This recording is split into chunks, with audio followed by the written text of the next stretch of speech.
Wah kacau nih, yang demo hari ini tanggal 25 Agustus 2025 di Jakarta sana sepi ya. Gak segahar di media sosial. Ternyata faktanya yang demo hari ini cuma beberapa orang aja. Gak serame senasional. Gimana ini katanya pengen membubarkan DPR, ingin melengsarkan dan memberikan tuntutan buat DPR. Tapi yang demo di Jakarta cuma segelintir orang aja anjir. Sedikit banget, sumpah ya. Gimana nih coba menurut kalian ya? Ya padahal ini sudah dipersiapkan lama banget loh ya demo ini ya. Tapi faktanya malah ternyata yang demo cuman orang dikit lah, gak sebanyak dulu lah ya. Coba tinggalkan di kolom komentar nih ya. Karena katanya silakan aja demo, pintu terbuka lebar. Pintu mana? Pintu Doraemon, Bu. Belum apa-apa udah dipagari beton. Terus dilumurin sama oli. Biar apa? Katanya terbuka lebar pintunya. Mana? Pintu mana, Bu? Kita baru merayakan 17 Agustus kemarin ya. Tapi gue ngeliat semangat untuk memerdekakan Indonesia itu hari ini. Terlihat dari demo yang dihadiri kalangan masyarakat, mahasiswa, budayawan, pengusaha, semua turun untuk demo ke DPR. Semoga demo ini membuahkan hasil. Dan semoga oknum-oknum yang duduk jadi anggota dewan di sana bisa tergerak hatinya, minimal sedikit tergerak hatinya untuk tahu bahwa masyarakat itu sakit hati terhadap oknum-oknum yang kemarin ngomong tentang tunjangan, yang kemarin keluh tentang macet, yang kemarin pengen minta tunjangan 50 juta per bulan tunjangan rumah. Itu yang bikin masyarakat tuh sakit hati, yang buntutnya hari ini ada demo. Jadi buat oknum-oknum yang duduk menjadi anggota dewan, kalau kata gue sebelum lo ngomong, lo pakai ini ya. Lo pakai ini kalau ada. Tapi nggak mungkin nggak ada. Kalau nggak ada nggak mungkin lo duduk di DPR. Thank you. Aja makanya si Puan Maharani berkicau di media sosial katanya siap menerima pendemo. Tapi hari ini kita sudah datang di depan gedung DPR. Lihat apa yang ada di sini, beton yang dioli. Ini berbahaya sekali loh. Maka kami hari ini saya lihat ini dipancang-pancang ini. Ini gemuk. Kalian lihat bagaimana kalau misalnya ada yang nekat manjat dan terjadi sesuatu. Siapa yang bertanggung jawab untuk ini? Siapa yang bertanggung jawab untuk ini? Agar DPR harus bubar dalam waktu. Di dunia ini mah nggak ada yang nggak mungkin ya. Ada ojol jadi wamen, ada Kang Martabak jadi wapres. Rio nih lihat nih, Pak Noel yang paling pantas disebut perintisnya From Zero to Hero of the Year, yang paling cocok ngisi seminar-seminar motivasi how to be success perintis bukan pewaris ini. Kira-kira beliau nangis kenapa nih? Nangis ketahuan apa nangisin dosa-dosanya nih? Dasar air mata Palisade, air mata Ducati. Udah bener jadi driver Gojek aja Pak. Enak kalau nangis nggak ketahuan, ketutup helm, nggak malu. Emang menjaga integritas tuh susah ya. Dulunya aktivis HAM, pegiat anti korupsi, vokal banget soal hukuman metong buat koruptor. Tapi pas udah di atas, lain lagi. Ternyata kagak we walk the talk, talk the talk. We walk the talk, not only talk the talk. Ikutan juga pesta korupsi. Ini mah namanya Noel lagi nasehatin Noel.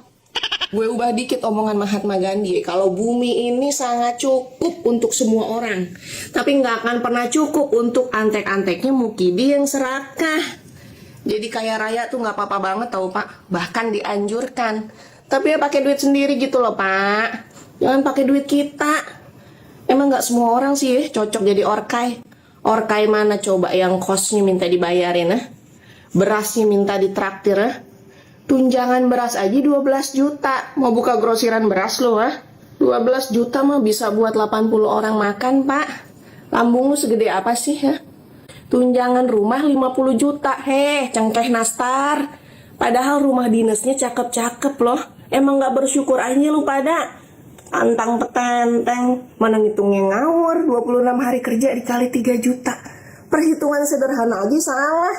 Gimana ngitung anggaran yang lebih ruwet. Ini contoh kalau sekolah cuma sampai pintu gerbang begini nih. Kalian tahu Pak Bu yang drill beban negara? Lihat guru honorer tidurnya di toilet. Gajinya 1 juta acan juga kagak nyampe. Kalah lupa sama guru sama pegawai swasta yang apa-apa sendiri. Bahkan gak cuma biayain hidupnya sendiri, malah segala bayarin gaji kalian juga lewat pajak kita. Kita yang tiap tanggal 1 udah ketar-ketir bangga bisa jadi donatur kalian. Digaji sama rakyat tapi kerjanya nyusahin rakyat. Sampai kapan nih kita jadi tulang punggung negara? Kita yang gajinya kagak seberapa ini wajib biayain hidup mereka yang gaji sama tunjangannya gede banget lewat pajak kita. Tapi giliran pejabat, gaji sama pajaknya enak, ditanggung APBN, enak, nerima gaji penuh, nggak kayak kita banyak potongan. Mereka mau pajaknya ditanggung negara. Mungkin kita rakyat biasa mah nggak bisa balas ya kejoliman mereka ini, cuma bisa ngomel-ngomel kayak begini. Kalau kita nggak bisa balas, biarlah kontainer yang balas. Kadang kami bingung, Pak. Kami tidak tahu harus mengadu ke siapa. Kami tidak tahu harus percaya sama siapa lagi. Karena semakin keras suara kami, semakin sering hilang entah kemana. Pak Presiden, kami tahu memimpin negara ini tidak mudah. Pak Presiden, bolehkah saya jujur cerita tentang apa yang kami rasakan belakangan ini? Pertama-tama saya ingin bilang, saya bangga jadi orang Indonesia. Bangga lahir di tanah yang kaya. Bangga melihat bendera dikibarkan. Bangga mendengar anak-anak kecil tertawa. Meski rumah mereka sederhana. Bangga dengan semangat gotong royong masyarakatnya. Tapi Pak, rasa bangga itu sekarang bercampur dengan cemas. Saya jujur, saya bukan orang yang paham politik. Saya tidak mengerti soal ekonomi negara. Saya hanya rakyat biasa. Hidup sederhana, baca berita dari HP, mencoba bertahan. Dan dari berita-berita itu banyak sekali yang bikin dada sesak. Kami dengar anggota DPR dapat tunjangan puluhan juta, sementara guru honorer digaji tidak layak. Bahkan ada yang berbulan-bulan tidak digaji. Kami dengar pajak naik berkali-kali lipat, sementara di dapur kita bingung harus memilih bayar pajak atau beli beras. Kami dengar ada bayi meninggal, tubuhnya penuh cacing, dan sampai sekarang kami masih tidak bisa percaya, Pak. Di negeri sebesar ini ada anak kecil yang nyawanya hilang hanya karena akses kesehatan sederhana tidak sampai. Kadang kami bingung, Pak. Kami tidak tahu harus mengadu ke siapa. Kami tidak tahu harus percaya sama siapa lagi. Karena semakin keras suara kami, semakin sering hilang entah kemana. Pak Presiden, kami tahu memimpin negara ini tidak mudah. Kami percaya Bapak punya niat baik. Tapi rasa sakit rakyat ini nyata.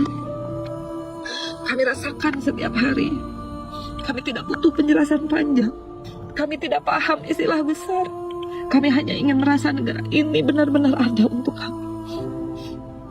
Bahwa ketika kami lelah, kami tidak ditinggalkan. Pak Presiden, saya tetap bangga jadi rakyat Indonesia. Tapi saya takut suatu hari rasa bangga ini hilang. Berganti jadi rasa asing dan bersedih. Saya tidak datang untuk marah, Pak. Saya hanya ingin bilang, tolong jangan biarkan rakyat merasa sendirian. Buatlah keputusan-keputusan sederhana yang membuat kami merasa dijaga. Indonesia ini rumah kita, dan rumah ini sedang banyak kebocorannya. Kalau bukan Bapak yang memperbaiki, siapa lagi? Saya bangga, Pak, jadi orang Indonesia. Tapi izinkan kami juga benar-benar merasa aman tinggal di sini. Catat nih, orang yang cuman mental bilang bubarin DPR, itu adalah orang tolol sendiri. Saya penasaran banget ya, sebenarnya pejabat publik itu ada training komunikasi publik gak sih? Karena komunikasi publik tuh penting banget dan implikasinya tuh sangat luas apapun yang dia katakan, apalagi mewakili rakyat, apalagi yang mau datang itu adalah rakyat yang dia wakili gitu. Seharusnya mereka tuh paham tentang komunikasi publik, ada prinsip-prinsip etika, respek atau penghormatan dan tanggung jawab terhadap apa yang dia sampaikan kepada publik. Pemilihan kata-kata atau diksi itu harus diperhatiin banget, apalagi di situasi saat ini ya. Daripada ngomong kayak gitu, bisa nggak misalnya, ya saya memahami situasi rakyat saat ini, silakan datang ke gedung DPR karena ini adalah rumah rakyat, ini adalah rumah kalian, kita bisa bicarakan, kita cari solusi bareng-bareng, siapa tahu juga ada yang luput dari perhatian kita. Kan kayak gitu enak loh, daripada harus ngomong seperti ini gitu. Jadi pejabat publik itu kalau nggak ngerti gimana cara ngomong yang baik kepada audiens, mendingan tuh diem aja. Dipikir dulu, diem dulu, dipikir dulu, baru ngomong deh apa yang mau diomongin. Kalau kita mendengar omongan orang dewan, intelijen kita ini seolah-olah sedang dihina. Nih, kalian dengar sendiri omongannya ya. Masing-masing memahami punya problem yang kayak enak. Asetnya, hotelnya, dapurnya, gasnya, dan itu mahal.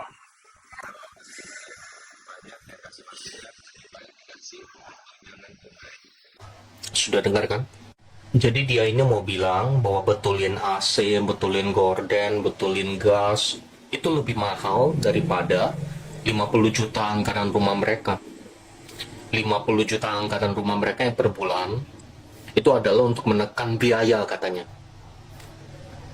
AC apa yang perlu tiap bulan dibetulin? Hah? Gorden apa? Gorden betulin apaan sih? Gorden kan hanya perlu ganti kain. Dan kalau betulin memang habis berapa? Jutaan. Ratusan ribu juga cukup.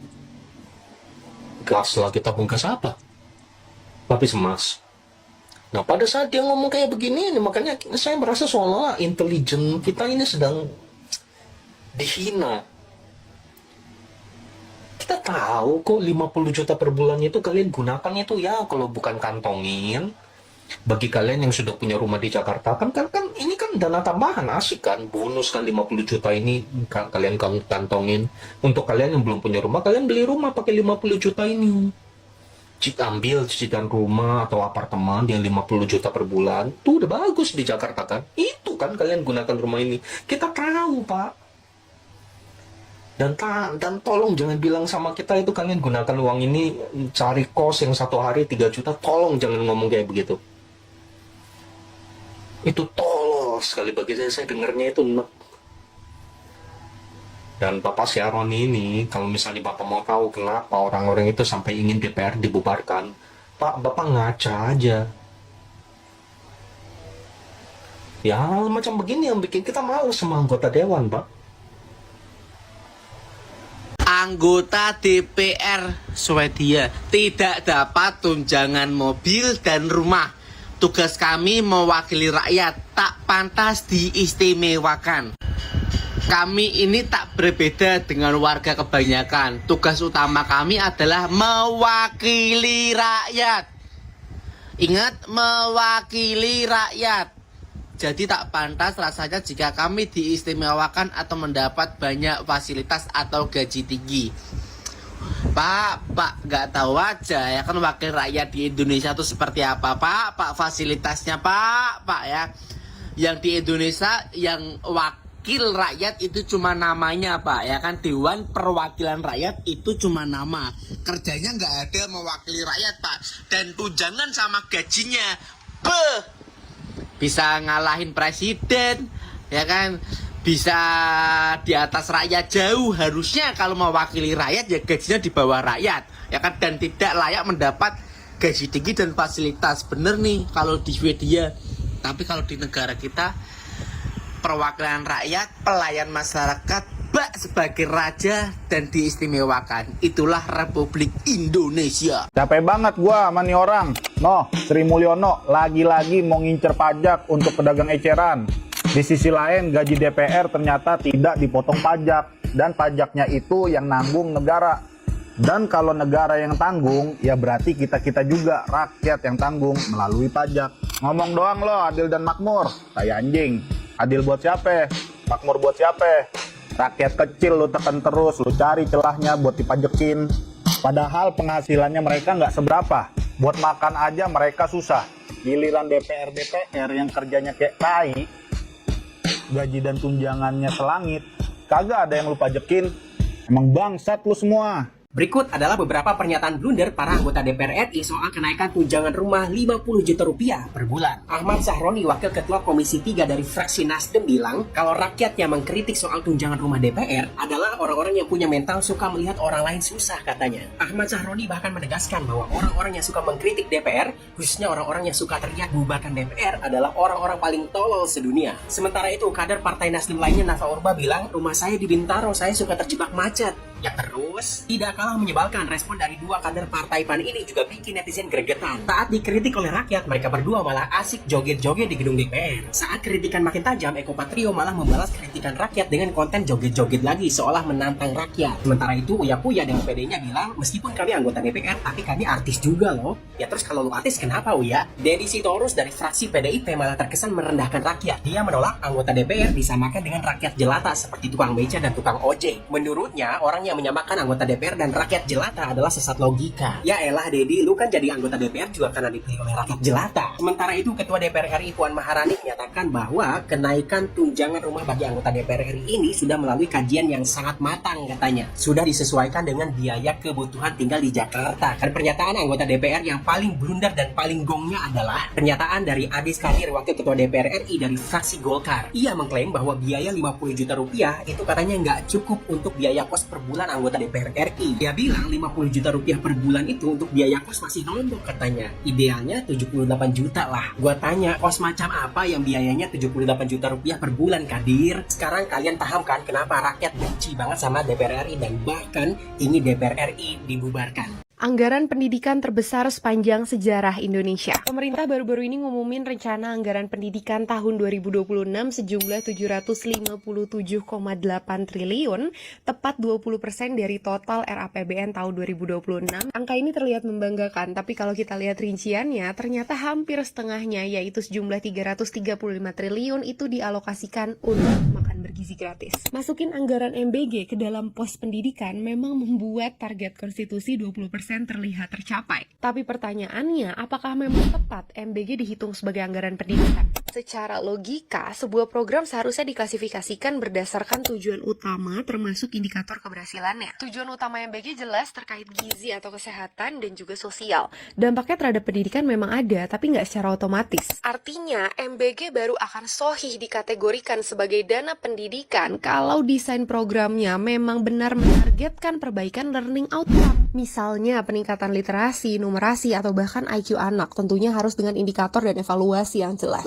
Masalahnya, sekarang indikator keberhasilan MBG itu apa sih sebenarnya? Bantuin gue cari coba. Karena yang muncul ke publik, indikator keberhasilan MBG itu hanya jumlah penerima manfaat. Make sense gak? Program sebesar ini sangat beresiko menjadi keran bocor kalau perencanaan, pengawasan, evaluasi, dan indikator keberhasilannya nggak jelas. Harus ada perhitungan rinci tentang efektivitasnya, bukan sekedar target serapan anggaran. Kalau enggak, ya lagi-lagi gue harus bilang kalau ini cuma proyek populis untuk mendongkrak citra publik. Pertanyaannya, pantaskah 10% APBN kita itu dipertaruhkan hanya untuk itu? Buat DPR ini kadang-kadang ya, masyarakat boleh kritik, boleh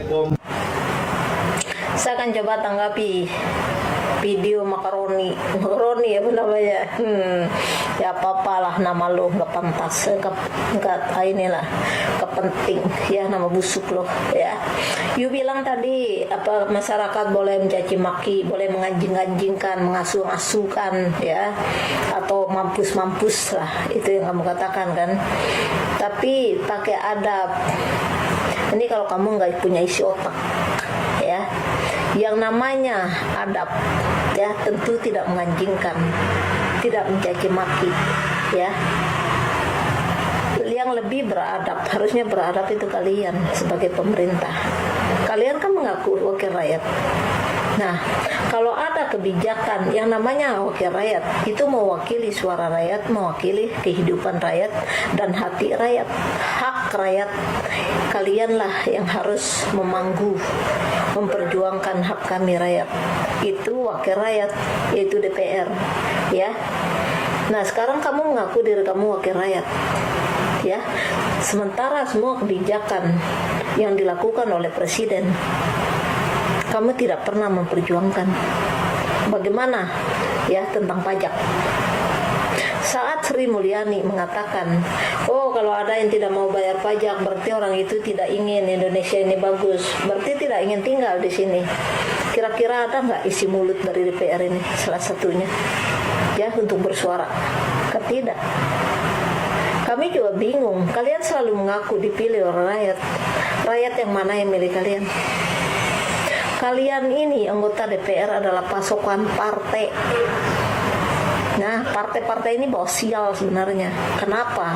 Saat kampanye selalu mengatakan melindungi rakyat, memberi hak kepada rakyat, memperjuangkan hak rakyat. Tapi faktanya setelah partai-partai ini memasukkan semua kader-kadernya menjadi DPR, apa masih ada ingatan itu? Ucapan waktu mereka kampanye nggak ada. Jadi kamu jangan bilang kamu dipilih oleh rakyat, ya. Jangan mengaku-ngaku dipilih oleh rakyat. Kami malah nggak tahu apa-apa loh. Tiba-tiba muncul ya jadi DPR, artis, namanya Napa Urba. Siapa sih nama itu? Ya. Oh, kira-kira muncul namanya Parel, tukang pacaran tuh sama Puji. Ya. Tiba-tiba muncul si Eko, siapa aja lah artis. Ya. Jadi anggota DPR. Itu kapan kami milihnya? Ya, kapan kami pernah memilih kalian? Sudah tidak dipilih oleh rakyat, mengaku-ngaku dipilih oleh rakyat. Sudah mengaku-ngaku dipilih oleh rakyat, tidak mau kerja. Ya. Malah di dalam gedung kalian bekerja itu kalian ngorok, kalian tidur. Ya. Itu kalian makan gaji buta. Ya. Apa kalian punya urat malu? Punya nggak sih? Anggota DPR harusnya menjadi wakil rakyat, ya, menjadi panutan buat rakyat, mendidik rakyat. Bagaimana pertumbuhan tentang rakyat ini supaya kita bisa disiplin, ada komunikasi antara DPR sama rakyat. Tapi apa yang kalian lakukan? Saat rakyat demo menuntut haknya, kalian panggil atau jajarin polisi itu karena lepas gas air mata, lepaslah air, ya, pukul-pukul lah anak mahasiswa. Ya, kalian wakil rakyat apa penjahat? Kalian wakil rakyat apa musuh rakyat? Kalian sama polisi 11-12. Ya, kalian bermusuhan dengan rakyat. Padahal kami loh yang gaji kalian. Kalian makan uang haram, ya. Kalian makan gaji buta dari kami rakyat. Itu yang kalian lakukan. Tapi mengaku-ngaku dipilih oleh rakyat, ya. Kok mengaku-ngaku dipilih oleh rakyat? Kita tidak boleh hidup seperti binatang, ya. Yang kita matikan urat malu, hidupkan urat malu, biar kita bisa membedakan, ya, antara kita dengan binatang di luar sana. Katanya boleh mencaci maki, memampus-mampuskan, menganjing-anjingkan. Cukup otak kamu aja yang berbuat seperti itu, ya, karena kamu makan uang haram. Ya pantas saja urat otak kamu rusak, selaputan otak kamu rusak, ya, karena kamu menafkahi ya keluarga kamu dengan uang haram. Mengaku-ngaku dipilih oleh rakyat. Kalau kamu benar anggota DPR dipilih oleh rakyat, kami rakyat tidak suka sama kalian, kalian mundur, kalian turun. Kenapa kalian masih meletok di situ?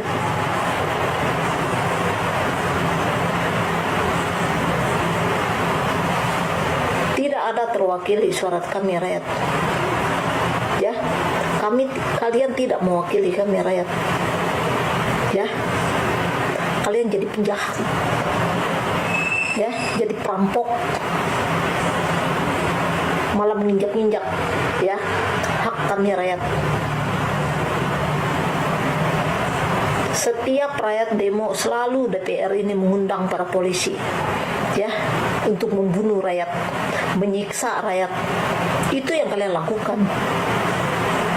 Tapi di sisi lain kalian mengaku diri kalian wakil rakyat, ya.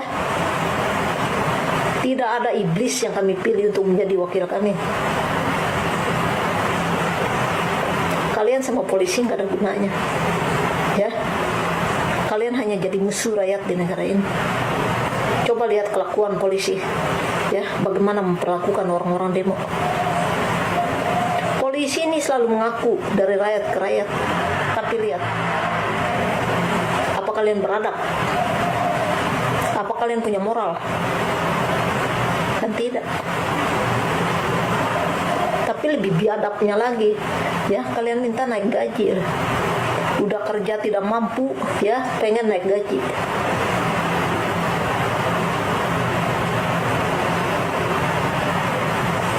Kalau kalian anggota DPR punya otak, tentu setiap demo, ya, apa yang dikatakan Puan Maharani, katanya boleh demo, pintu DPR terbuka buat kalian, boro-boro terbuka, malah menyiapkan polisi menggas air mata tuh anak mahasiswa, ya, kan biadab kelakuan kalian.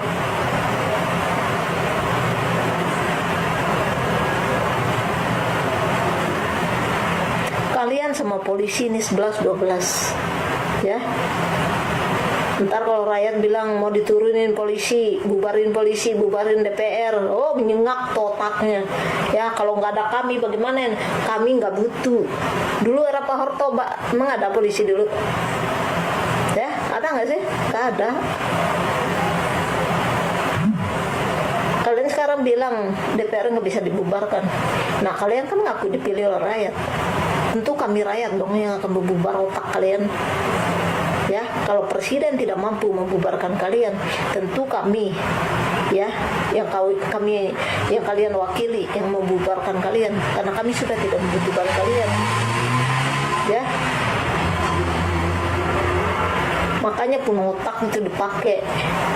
Jangan semena-mena mengaku-ngaku dipilih oleh rakyat. Otak kalian itu dipasokkan oleh partai, bukan kami yang memilih. Ya. Jadi jangan ngaku-ngaku sama dipilih oleh rakyat.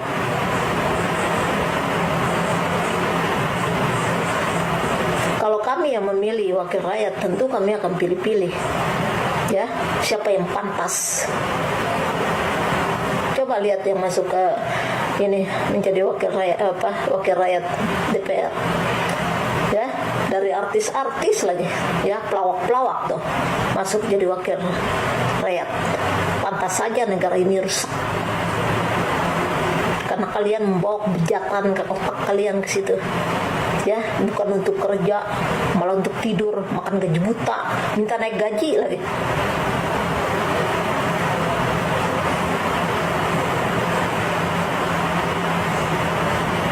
Seharusnya kami yang menuntut kalian, ya, bukan kalian yang besar mulut. Karena tanpa kami, yang gaji otak kalian itu siapa? Siapa yang gaji kalian?